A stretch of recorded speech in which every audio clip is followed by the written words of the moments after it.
Assalamualaikum warahmatullahi wabarakatuh. Perkenalkan, nama saya Muhammad Ferry Wijaksana. Saya dari Universitas Terbuka Malang. Di kesempatan kali ini saya akan mempresentasikan bagaimana usaha dunia perunggasan, yang lebih spesifik lagi di ayam petelur. Di Indonesia saat ini kebutuhan telur juga lumayan tinggi, terutama adanya program dari pemerintah yaitu makan bergizi gratis yang lumayan menyerap telur cukup banyak. Selain itu, harga telur saat ini juga relatif stabil ya, sehingga secara keuntungan juga lumayan stabil. Untuk farm yang direkomendasikan yaitu Telur Sehat Indonesia, di mana di farm tersebut memproduksi telur segar berkualitas yang manfaatnya juga tanpa batas. Untuk latar belakang farm yaitu untuk memenuhi kebutuhan telur sehat, di mana telur itu yang diproduksi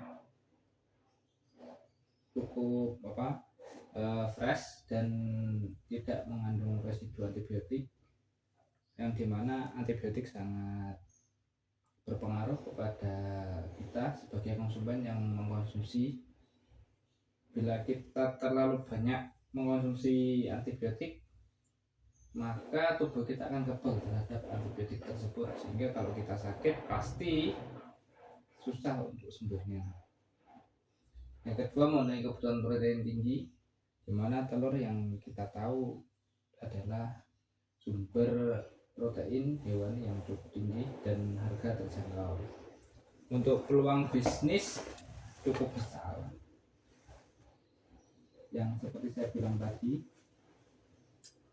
Untuk profil farm, nama farmnya Telur Sehat Indonesia. Produk yang dihasilkan yaitu telur segar bebas residu antibiotik.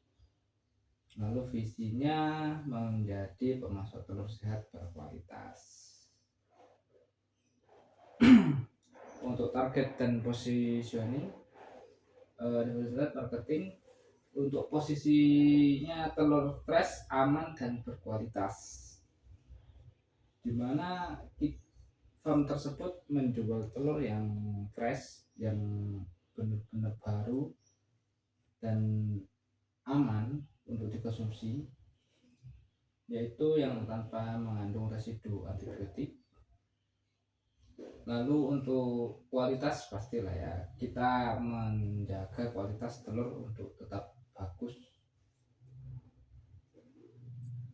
Untuk produksi dan teknologi, sistem yang kita sarankan yaitu sekarang sistem closed house, yaitu sistem kandang modern, di mana kandang tersebut memiliki peralatan yang cukup canggih, terutama di otomatis, sehingga untuk kualitas yang dihasilkan dan ayam yang kita pelihara itu memiliki tingkat kenyamanan yang sangat-sangat memadai. Produksi yang kita tawarkan ini kan untuk farm yang direkomendasikan yaitu di angka populasi 70.000 per kandang. Dengan kandang 70.000 tersebut, produksi yang dapat dihasilkan mencapai 4,1 ton per hari. Lalu untuk biosecurity,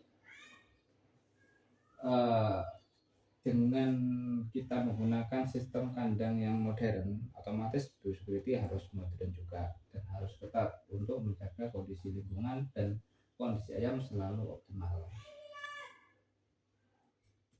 Struktur SDM yang bisa direkomendasikan yaitu yang pertama di farm itu manajer farm, itu yang mengurus segala sesuatu dan bertanggung jawab yang di farm tersebut. Lalu dibantu oleh supervisor. Lalu ada ABK itu adalah anak kandang. Lalu orang gudang bisa gudang pakan, gudang telur.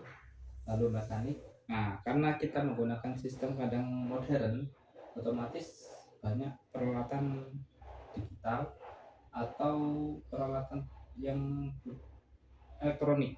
Nah, itu pasti peralatan elektronik pasti ada rusaknya atau ada error, pasti kita membutuhkan mekanik. Lalu security untuk menjaga keamanan lingkungan secara internal maupun eksternal. Target pasar yang kita ambil yaitu pengumpul telur, pasti itu yang paling besar ada pengambilannya. Lalu minimarket atau retail itu biasanya lumayan tinggi karena mereka itu biasanya ngambilnya harganya lumayan tinggi di atas pasaran ya, biasanya sekitar 200 sampai 500 di atas pasaran. Lalu pedagang kelontong, ya pedagang kelontong ini bisa kita targetkan di sekitar farm aja. Untuk marketing mix produk yaitu telur berkualitas, price pasti kompetitif, dekat akses.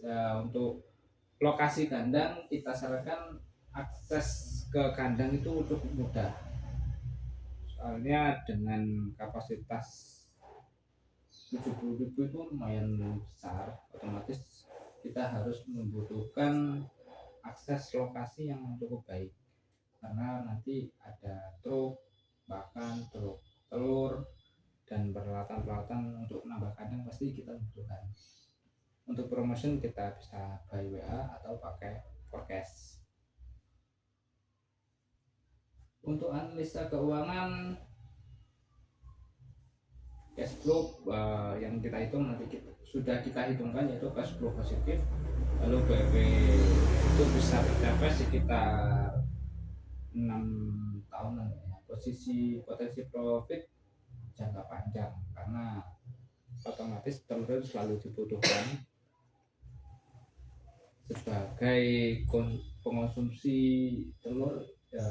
Konsumsi telur cukup tinggi di Indonesia sehingga secara harfiah peternakannya tidak akan mati, tidak akan padam, sehingga secara bisnis bisa dilakukan secara jangka panjang. Kesimpulan yang bisa diambil di bisnis peternakan terutama yang bertelur yaitu pasarnya luas, produksi stabil, lalu